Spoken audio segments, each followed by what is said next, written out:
Bonjour, bonjour. Alors, bienvenue pour ce deuxième jour du calendrier de l'Avent spécial conseil en naturopathie. Donc aujourd'hui, on va parler d'alimentation naturo.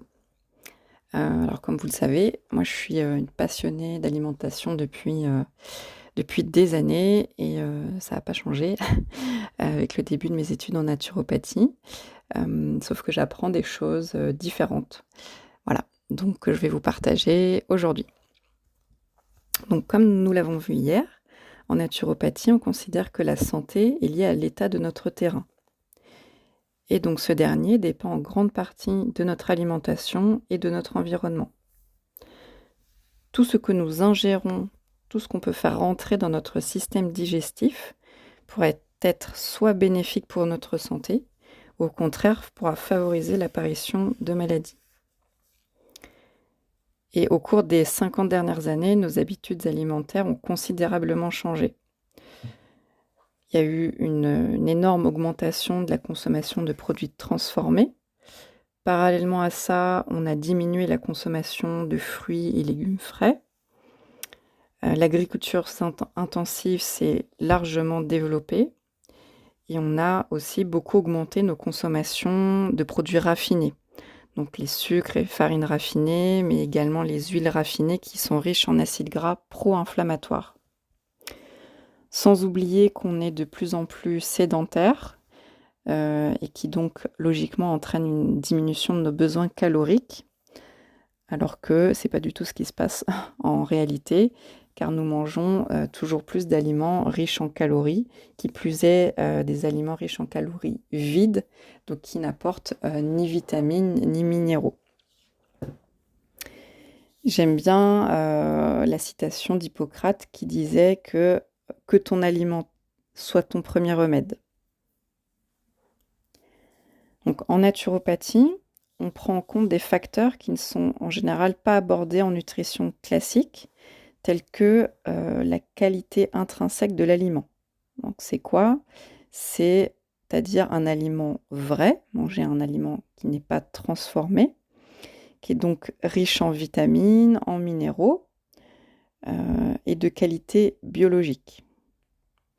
On prend également en compte les modes de cuisson et de conservation qui ont un grand rôle dans la qualité de l'aliment en lui-même. Mais on prend en compte aussi la digestion, avec donc les incompatibilités alimentaires, ça on y reviendra plus tard, mais aussi donc l'assimilation de ces aliments, car si nous avons un système digestif en mauvais état, on pourra faire tous les efforts du monde que l'on veut pour bien manger. Si on n'assimile pas bien, ce ne sera pas bénéfique. Mais également donc nos capacités émonctorielles. Donc comme on l'a vu hier, nos émonctoires sont nos organes qui sont chargés d'éliminer nos déchets. Donc si nous avons des émonctoires qui ne sont pas en bon état, il faudra donc limiter au maximum l'encrassement. Et on prend également en compte des choses telles que le rythme des saisons et le lieu de vie, car si nous sommes nés sous les tropiques, il y a de fortes chances que notre système digestif soit plus à même de digérer certaines choses et moins d'autres choses. Donc là, on va aborder 10 principes ou règles en naturopathie qui sont importantes donc, pour l'alimentation. Donc la première règle, c'est de consommer des fruits et des légumes. Plus. De préférence bio, pour limiter les pesticides et autres polluants qui pourraient venir intoxiquer notre organisme. On entend souvent parler de la règle des 80-20, pour donc 80% de végétaux et 20% de protéines. On reviendra plus tard sur les protéines.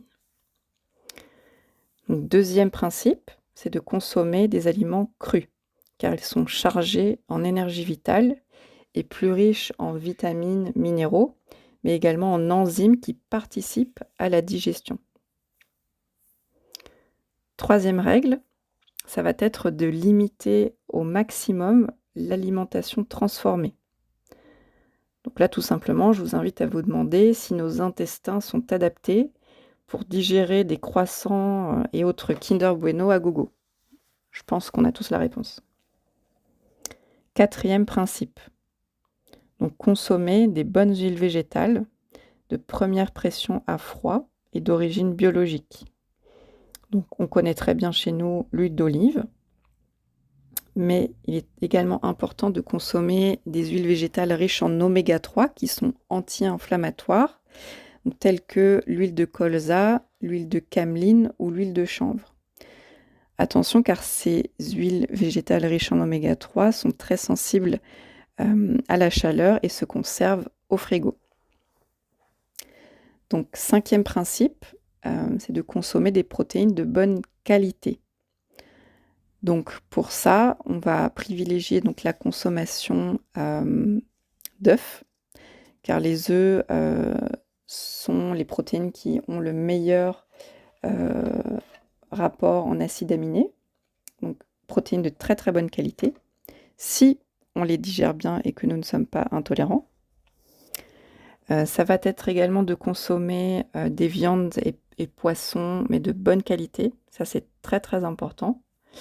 Car je vous laisse imaginer que manger du bœuf qui a lui-même consommé des céréales hybridées, ça va se retrouver dans notre organisme.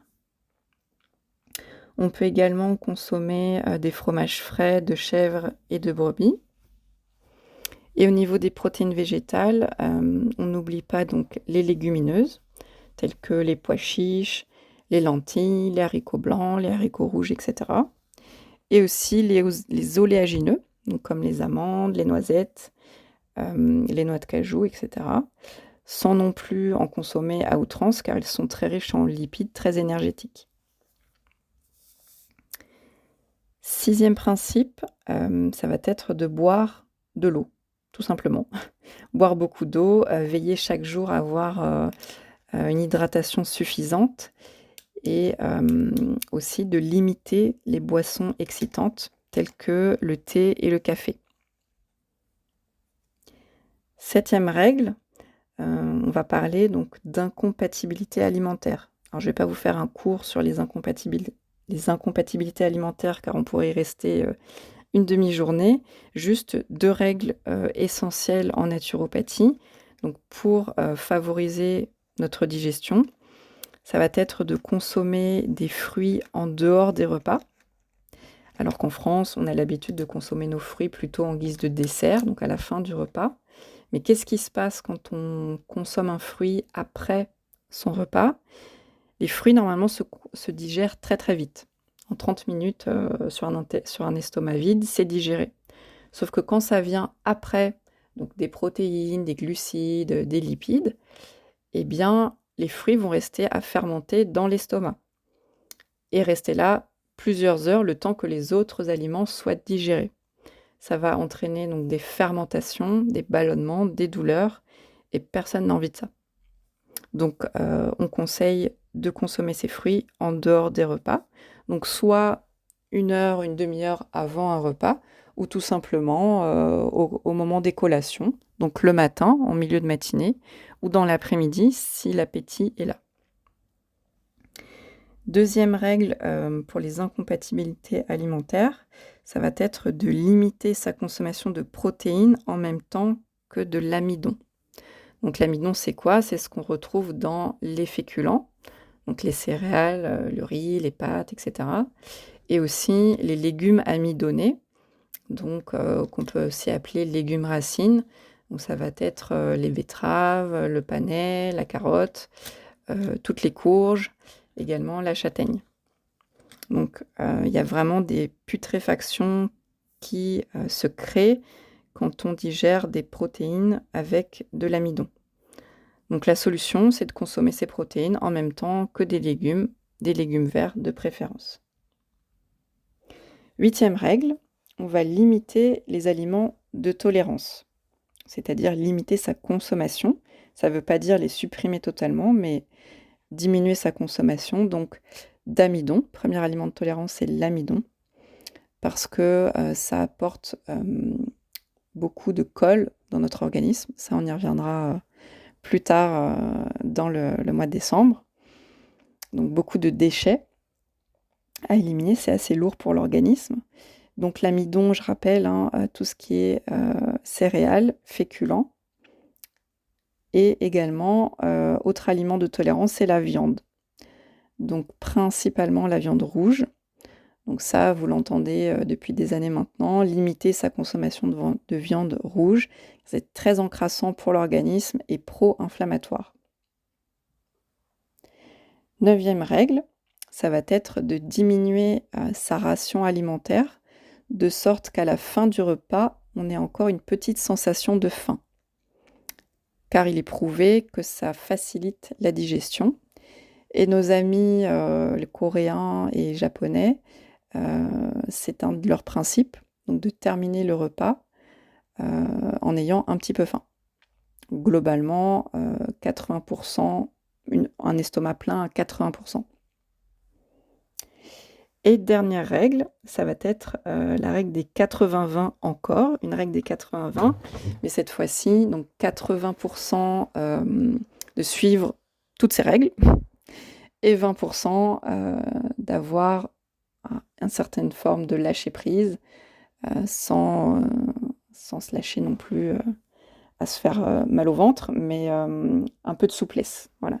Ne pas être trop rigide dans son alimentation, c'est bénéfique pour tout le monde. Voilà. J'espère que ce podcast sur l'alimentation vous a intéressé.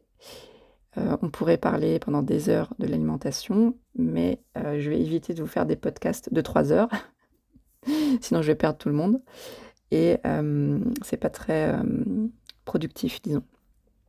Voilà, on se retrouvera demain pour un autre sujet naturel.